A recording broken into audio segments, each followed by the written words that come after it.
Hello friends, आज हम शुक्लगत रोग की डिटेल डिस्क्रिप्शन के बारे में बात करेंगे। तो जैसा कि हम पहले क्लासिफिकेशन ऑफ द शुक्लगत रोग पढ़ चुके हैं, अब हम उसकी अलग अलग डिजीज वाइज डिस्क्रिप्शन पढ़ेंगे। तो सबसे पहले आपको पता है कि there are 5 types of arm और 5 तरीके के आर्म हैं, प्रस्तारी, शुक्ल, शतज, अधिमासज, स्नायु। तो ये जो आर्म है ये एक विंग लाइक जो है वो प्रोजेक्शंस होती हैं। इसमें विंग लाइक एक ग्रोथ होती है which is due to the degeneration of the subconjunctival tissue. जैसा कि आप यहाँ पे देख रहे हैं, ये कॉर्निया तक एक्सटेंड है। तो सब कंजक्टाइवल टिश्यू से लेकर ये कॉर्निया की वुमेन्स लेयर तक फैल जाता है और इसको हम आर्म बोलते हैं, और आजकल मॉडर्न साइंस में इसको टेरिजियम बोला जाता है। तो 5 प्रकार के आर्म बताए हैं। वो आर्म जो है या तो वो प्रोग्रेसिव है या फिर रिग्रेसिव है या सेडेंटरी है। So that was the basis of their classification की प्रस्तारी क्या है। तो प्रस्तारी प्रतितम ही आर्म शुक्ल भागे विस्तीर्णम तनु रुधिर प्रभवम स नीलम। तो 2-3 पॉइंट्स हर आर्म की डेफिनेशन में ध्यान देने वाले हैं कि एक तो विस्तीर्ण होगा, थोड़ा बड़ा होगा, और जो उसकी थिकनेस होगी वो कम होगी। फैलाव ज्यादा होगा, थिकनेस कम होगी। रुधिर प्रभम, रुधिर हल्का सा रेडिशनेस होगी और थोड़ा सा नीलिमा होगी। तो नेत्र के शुक्ल भाग में प्रसरणशील तथा कुछ पतली रक्त के समान लाल वर्ण की गांठ या रेखा जैसी रचना को प्रस्तारी अर्म बोलते हैं। सन्निपातज है। 3 अर्म सन्निपातज अर्म है, प्रस्तारी, अधिमासज और स्नायु। शुक्ल अर्म व्हाइट होता है, स्लोली प्रोग्रेसिव होता है, इसलिए वो कफज है। शतज या लोहितार्म रक्तज है। तो इस तरीके से हमने 3 डिवीजन इनके करे हैं अर्म के हिसाब से। And next arm is Shukla arm. So Shukla arm, because it is white in color, and the causative dosh of this arm is Kafaj. और शुक्ल आर्म के बारे में लिखा है, शुक्लाख्यम मृदु कथयंती शुक्ल भागे सश्वेतम समम ही वर्धते चिरेन। तो वर्धते चिरेन इज इम्पोर्टेंट, मतलब बहुत स्लोली प्रोग्रेसिव होता है और वाइट कलर का होता है। इसलिए जो है वैसे भी जो टेरिजियम एवेस्कुलर होता है या जिसमें वेस्कुलरिटी कम होती है, वो देखा गया है कि वो वेरी स्लोली प्रोग्रेसिव टेरिजियम होते हैं। तो जो भी सेडेंटरी स्टेशनरी टाइप के टेरिजियम हैं, they are mostly white in colour, so that are termed under, that are categorized under Shukla arm.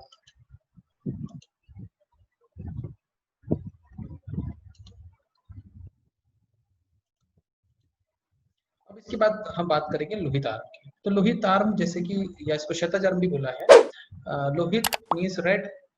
तो लोहित, जैसे हमने शुक्ल आर्म व्हाइट से कफज लिया था, ऐसे ही लोहित आर्म रेड होता है और इसका जो पॉजिटिव दोष है वो रक्त है। और इसके अंदर उन्होंने जो मेन पॉइंट है जो आपको ध्यान देना है, दैट इज पद्म आभम। तो पद्म आभम जो है वो बहुत इंपॉर्टेंट है। पद्म आभम कई बार पूछा जाता है कि which among the following is पद्म आभम। तो आपको सीधा लोहित आर्म पे लगाना है, यानी कि कमल के जैसा। तो नेत्र के शुक्ल भाग के मास में या नेत्र के शुक्ल भाग में लाल कमल के समान वर्ण की उत्पन्न मास वृद्धि को लोहित आर्म बोलते हैं शतज आर्म में। जैसा कि आपको सबको पता है कि ऑल आर्म आर छेद्य इन नेचर। तो जो सर्जिकल एक्सीजन है वो इनका बताया हुआ है, इसलिए जो है सभी जो अर्म हैं वो छेद्य अर्म बोले गए हैं। इसके बाद आ गया अधिमासज। तो अधिमासज अर्म भी आपको पता है कि जो है वो आपका सन्निपातज आर्म की वैरायटी है, और इनके कुछ कुछ डिफरेंशिएटिंग फीचर हैं हर आर्म के, based on their characteristic feature, involvement of the दोष, vascularity. So all these features differentiate these types of आर्म। तो इसके अंदर जो हमारा विस्तीर्णम मृदु बहुलम यकृत प्रकाशम श्यावम व तद अधिक मासम आर्म। तो विस्तीर्ण होगा, मृदु होगा, बहल होगा, यकृत प्रकाश। This is very important. यकृत प्रकाश यावम, जो हमारा इससे पहले लोहितार्म था वो पद्मावम था, और ये यकृत प्रकाशम श्यावम वा। तो अगर नेत्र के श्वेत भाग में यकृत के समान वर्ण का मुलायम, मोटा, विस्तीर्ण और श्याम वर्ण की रचना को अधिमासज अर्म कहते हैं। तो ऐसा कोई जिसके कैरेक्टर इस अर्म से मिलते हो उसको हम अधिमासज अर्म बोलेंगे। इसके बाद आती है बात स्नायु अर्म की। तो स्नायु अर्म जैसे पतला होगा, थिन होगा, जैसे कि हमारी स्नायु होती है, लिगामेंट्स होते हैं, वैसी होगा। तो शुक्लम यत् पिशितम उपैति वृद्धिम एतत् स्नायु अर्म इति अभि पठितम खरम प्रपांडु। This is very important. खरम प्रपांडु जो है ये बहुत इंपॉर्टेंट है इस स्नायु अर्म के लिए। This is the characteristic feature of स्नायु अर्म। खरम प्रपांडु के नाम से कई बार आता है, पद्मावम आपको पता चल गया। तो इस तरीके से आपको सभी अर्मों के जो जो अलग अलग टाइप्स हैं वो आपको पता होने चाहिए, और अर्म को बता दिया गया है कि this is nothing but the pterygium. अब इसके बाद हम इसके ट्रीटमेंट की तरफ बढ़ते हैं कि इसका ट्रीटमेंट जो हमें बताया गया है वो है छेदन चिकित्सा। तो छेदन चिकित्सा इज सिंपली, छेदन का जो लिटरल मीनिंग है इट इज एक्सीजन। तो वैसे भी हम अगर बेयर स्क्लेरा टेरिजेक्टमी की बात करें, वो भी एक तरीके का एक्सीजन है। टेरिजेक्टमी मतलब एक्सीजन ऑफ द टेरिजियम, तो वो भी एक्सीजन की बात करें। यहाँ पे भी आचार्य ने बात करी अर्म चिकित्सा में, पहले रोगी को स्निग्ध भोजन कराकर, बिठाकर और लवण चूर्ण से, ये इसलिए है ताकि जो स्किन जो टेंस हो चुकी है यहाँ पे, ये जो स्किन टेंशन में आ गई है, इसको थोड़ा लूजनिंग के लिए पहले अभी हम लोग क्या करते हैं, इसमें local anaesthesia, topical local anaesthesia infiltrate करके थोड़ा सा उसको कंजक्टिवा को और जो टेरिजियम टिश्यू है उसको अलग करते हैं। बट पहले वहाँ पे ऐसा कुछ नहीं था उनके पास, तो इसका जो भी एक तरीके से वाटर कंटेंट था उसको वो लूज आउट कर लेते थे बाय सूक्ष्म लवण चूर्ण, और इससे क्या होता था, रिंकल्स हो जाते थे और ये कंजक्टिवा और जो टेरिजियम टिश्यू है वो अलग अलग हो जाते थे, जिसकी वजह से जो है आपको अर्म टिश्यू को, अर्म जो पोर्शन है उसको डिफ्रेंशिएट करने में आसानी होती थी। फिर अब आया प्रधान कर्म। प्रधान कर्म मतलब ऑपरेटिव प्रोसीजर, ये pre operative procedure, then operative procedure. तो उसको अर्म का स्वेदन करेंगे, थोड़ा सा उसको स्वेदन करेंगे, उसके बाद जो है थोड़ा उसको चलाएंगे, और उसके बाद बडीश यंत्र, बडीश इज हुक, तो उसमें जहाँ पे भी रिंकलिंग हो रही है उसको बडीश यंत्र से उठाएंगे और रोगी को अपांग देखेंगे। कहीं पे भी ये नहीं बताया है शुक्ल मंडल में कहाँ पे होता है ये अर्म, ठीक है ना। तो ये अर्म कहाँ पे होता है, इसका जो वर्णन है वो अर्म चिकित्सा में या छेदन जहाँ पे बताया है वहां पे मिलता है कि रोगी अपांग को देख रहा है। इट मींस अगर रोगी लेटरली देख रहा है तो जो साइट ऑफ द अर्म है it should be in the medial side और कनीनक संधि के आसपास है। तो इसलिए जो है यहाँ से हमें पता चलता है कि अर्म चिकित्सा और अर्म की जो लोकेशन है, क्योंकि पहले आपने डिस्क्रिप्शन में देखा there was no consideration of the location of the arm, but because the surgery is in the area of the medial canthus, that is why they advise the patient to look in the lateral side or at the lateral canthus. और फिर मुचुंडी, मुचुंडी is forceps, तो मुचुंडी द्वारा arm को पकड़ना है, ठीक है। तो उसको हमने फोर्सेप से पहले हुक से उसको ऊपर कर लिया और फिर जो है उससे पकड़ लिया, मुचुंडी से पकड़ लिया, फिर सूची में धागा डाल के जहां से आपने पकड़ा है उसको हुक से, उसके नीचे से सूची डालनी है, मतलब कि उसके बीच नीचे से जो बीनीथ द टेरिजियम टिश्यू है वहां जाके आपको उठा लेना है, उसको लिफ्ट करना है। जब आप लिफ्ट कर लेंगे उसके बाद आपको धीरे धीरे उठाना है, मतलब उसको सेपरेट करना है। वैसे भी हम टेरिजियम टिश्यू को नीचे से जो उसकी जो है कंजक्टिवा के जो सब कंजक्टिवल टिश्यू है ना, और बाकी नीचे से उसको सेपरेट करते हैं, ठीक है, ताकि आराम से वो सेपरेट हो जाए। एक बार जब सेपरेट हो जाएगा उसके बाद क्या करना है, उसके बाद क्योंकि उस टाइम पे जो है एनेस्थीसिया नहीं होते थे, तो इसलिए बर्थ को अच्छे से पकड़ना है, उन्हें ये सब निर्देश दे रखे हैं। और फिर क्या है, 3 बड़ी यंत्रों से उसको उठाना है, 3 हुक यूज करने हैं, और फिर मंडलाग्र शस्त्र से काट देना है। मंडलाग्र something which is equivalent to scalpel, यानी कि जो हम आजकल स्कैल्पल या ब्लेड यूज करते हैं वैसा मंडलाग्र है, उसको काट देना है। काटना मतलब कि यहाँ से सेपरेट करना है, ठीक है। तो ये वाला जो पोर्शन है, this is obstructing the vision, ठीक है। धीरे धीरे धीरे बढ़ता हुआ वो प्यूपिल तक आ जाता है, कई बार प्यूपिल को भी क्रॉस कर जाता है। जब तक ये यहाँ पे रहता है, वेस्कुलराइज नहीं है, तब तक it is not advisable to do surgery. Otherwise क्या है, इसके एक्सीजन, इसके रिकरेंस होने के भी बहुत चांसेस रहते हैं after surgery. So that is why जो है इसको जब तक ये कोई एस्टिग्मेटिज्म क्रिएट नहीं करता, बिकॉज ये पुल करता है, जो कॉर्निया है उसके अंदर इसके जो इसके मतलब एडिशंस हैं वो कॉर्निया को पुल करते हैं, जिसकी वजह से कॉर्निया में एस्टिग्मेटिज्म क्रिएट होता है, जो कर्वेचरल जो कॉर्नियल एस्टिग्मेटिज्म है वो क्रिएट होता है। इसकी वजह से विजुअल एक्टिविटी सफर होती है और धीरे धीरे बढ़ता बढ़ता प्यूपिल को भी कवर कर जाता है, तो विजन काफी सिवियरली हैम्पर हो जाता है। तो जब भी ऐसा लगे कि it is progressive vascularise obstructing the vision, then we should go for the टेरिजेक्टमी और छेदन कर, ठीक है। तो 3 बड़ी यंत्र यूज हुए, मंडलाग्र यूज हुआ।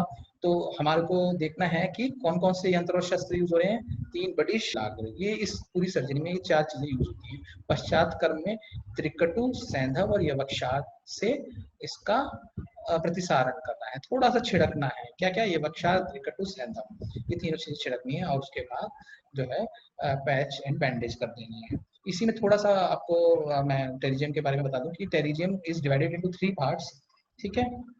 हेड, तो जो पार्ट कॉर्निया में होता है, जो पार्ट कॉर्निया के पास होता है, या जो कॉर्निया में सबसे सेंट्रल पार्ट है, ठीक है, वो है हमारा एपेक्स या हेड।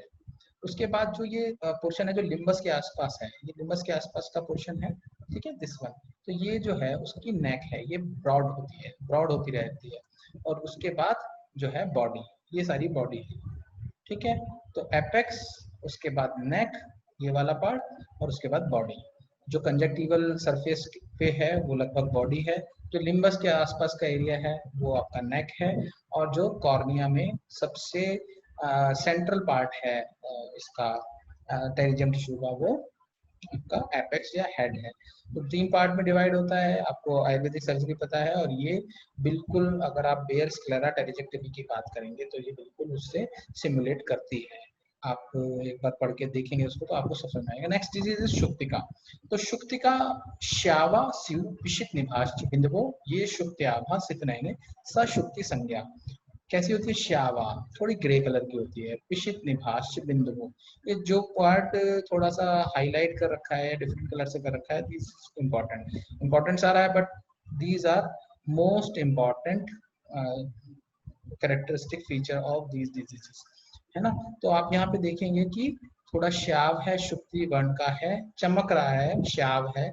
और पांडु श्याम वर्ण, मांस के समान चमकता हुआ, जल शुक्ति के समान, जैसे जल शुक्ति होती है उसके साथ चमकता हुआ जो बिंदु होते हैं वो शुक्तिका कहलाते हैं। जो शुक्तिका है वो पित्तज व्याधि है, अशस्त्रकृत व्याधि है। तो ये किस कंडीशन में मिलता है, ये मिलता है आपके बिटॉट स्पॉट, एक जो नाइट ब्लाइंडनेस या जीरो। तो जो जीरोथेल्मिया होता है, जिसमें कि नाइट ब्लाइंडनेस होती है, उसके अंदर बिटॉट स्पॉट एक फीचर मिलता है, जिसमें कि ऐसे स्पॉट्स बन जाते हैं आईज में, और पेशेंट को नाइट ब्लाइंडनेस फील होती है। एंड द कंडीशन और the group of symptom associated with vitamin A deficiency and the ocular manifestation is called xerophthalmia. तो अब हम नेक्स्ट डिजीज के बारे में बात करते हैं, विच इज अर्जुन। तो अर्जुन जो है, एको यशः रुधिरोपमस्तु बिंदु शुक्लस्थो भवति तम अर्जुनम वदंती। नेत्र के श्वेत भाग में खरगोश के रक्त के समान चमकता हुआ केवल एक बिंदु हो। एको से ये है कि सिर्फ जो single red color spot is considered as Arjun, or this is nothing but the subconjunctival hemorrhage. तो शशः रुधिर उपमस्तु से भी हमें पता चल रहा है अर्जुन जो है वो रक्तज व्याधि है, अशस्त्रकृत व्याधि है, तो इसको उसी हिसाब से ट्रीटमेंट इसका बताया गया है। इसके बाद आती है बात पिष्टक की। तो पिष्टक हमने बताया था 4 डिजीज ऐसी हैं जो कि शुक्ल मंडलगत व्याधियों में 4 डिजीज ऐसी हैं जो कि अशस्त्रकृत हैं। उसका एक एब्रिविएशन भी बताया था, बास्प, BASP, जिसमें था बलास ग्रथित, B से बलास ग्रथित, A से अर्जुन, S से आपका शुक्तिका और P से पिष्टक। तो BASP से याद रखेंगे, बास्प से। तो पिष्टक भी अशस्त्रकृत व्याधि है और ये कफज व्याधि है। तो उत्सन्ना सलिल निभो अथ पिष्ट शुक्ले, उत्सन्ना सलिल निभो अथ पिष्ट शुक्ले बिंदयो भवती स पिष्टक सुवृता। तो हमने देखा है कि कंजक्टिवा में बहुत सारे स्पॉट्स या डिजनरेशन ऐसी होती हैं जिससे थोड़ा सा जो है discolouration of that particular structure हो जाता है, और यही डिफरेंट एग्रीगेशन एंड डिफरेंट जो इसमें स्पॉटिंग है उसके कारण नेत्र श्लेष मंड में चावल की पिट्ठी के समान श्वेत वर्ण का, जल के समान स्वच्छ वर्ण का उन्नत वृत्ताकार बिंदु होता है। इसको हम पिष्टक कहते हैं। तो इसके बाद जो नेक्स्ट डिजीज है वो है सिराजाल। सिराजाल जो है वो सिराजाल रक्तज व्याधि है और ये छेद्य व्याधि है। जो है 11 में से 7 छेदे हैं, 5 अर्म, सिराजाल और सिरापीड़िका। तो ये सातों जो हैं छेद्य व्याधि हैं। सिराजाल जालावाह कठिन सिरा, यहाँ पे आप देख सकते हैं कि ये पूरा ऐसा लग रहा है कि सिराओं का जाल बना हुआ है। और जब यहाँ पे when there is a nodular swelling then it is called सिरापीड़िका। अगर ये सिर्फ आपको सिर्फ नेटवर्क ऑफ द वेसल्स दिख रहा है until that time it is called सिराजाल। जालाभा कठिन सिरा महान सरक्तो संतान स्मृत इव जाल संगीतस्तु। नेत्र शिलेश आवरण में बड़ी बड़ी कठिन सिराओं से लाल रंग की जाल के समान फैली हुई रचना को सिरा जाल बोलते हैं। सिरा जाल का लिटरल मीनिंग भी सिराओं का जाल होता है। तो इसलिए जो है, और ये जो है आपकी रक्तज व्याधि है। और जबकि सिरापीड़िका इससे आगे की स्टेज बताई है जो कि सन्निपातज व्याधि मानी है। तो सिरापीड़िका जो है वो क्या है, शुक्लास्था सित पीड़िका। यहाँ पे देखिए आप, यहाँ पे आपको थोड़ा नोडुलर स्वेलिंग लग रही है। तो जब हम मॉडर्न टेक्स्ट में देखते हैं तो 2 तरीके की डिजीज मिलती है, एपिस्क्लेराइटिस। एपिस्क्लेराइटिस की 2 वैरायटी होती हैं, नोडुलर और डिफ्यूज। तो डिफ्यूज जो है वो सिराजाल है और नोडुलर जो है वो सिरापीड़िका है। ठीक है। ऐसे ही एपिस्क्लेराइटिस के बाद जो डीपर इन्फेक्शन है उसको बोलते हैं स्क्लेराइटिस। उसमें भी मेनली 2 वैरायटीज हैं और वो हम सर्वगत रोगों में सिरा हर्ष वगैरह के रूप में पढ़ते हैं। तो जो डीपर इन्फेक्शन है वो सर्वगत रोगों में पढ़ रहे हैं, और जो सुपरफिशियल इन्फेक्शन है जिसमें एपिस्क्लेराइटिस और ये सब व्याधियां होती हैं उसको हमने शुक्ल मंडल में यहाँ पे आचार्य ने रखा है। तो शुक्लस्था सित पीड़िका सिरावृता यस्या विद्यात सित समीपजा सिराचा। ठीक है। तो कृष्ण मंडल के पास सित समीपजा यानी कहाँ पे होगी, ये लिम्बल पोर्शन जो जहाँ पे एक तरीके से जंक्शनल एरिया नहीं है, लिम्बल के पास होगी। अगर लिम्बस में होती तो ये संधिगत रोगों में होती। तो इसलिए सित समीपजा सिराजा यानी कि जो आपका कृष्ण मंडल के पास है ना, शुक्ल मंडल में सिराओं से घिरी हुई श्वेत रंग की पीड़िकाएं उत्पन्न होती है, उसे सिरा पीड़िका कहते हैं। सन्निपातज व्याधि है, छेद्य व्याधि है।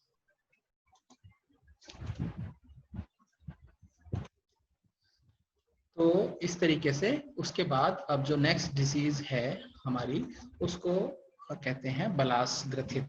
तो जैसे कि बलास ग्रथित, बलास मतलब कफ है ना, ग्रंथीभूत हुआ कफ जब शुक्ल मंडल पे उपस्थित हो जाता है तो उसको बलास ग्रथित कहते हैं। कान से आभा भवती सिते अम्बु बिंदु तुल्य, सिते अम्बु, ऐसा लगता है पानी भर गया हो, ऐसे को अमृदु अरुजो बलासाखाख्या, नेत्र के श्वेत मंडल में जल के बिंदु के समान श्वेत वर्ण की अथवा कांसे के समान श्वेता पीड़िकाएं जो कि स्पर्श में कठोर तथा वेदना रहित होती हैं, उसको क्या कहते हैं?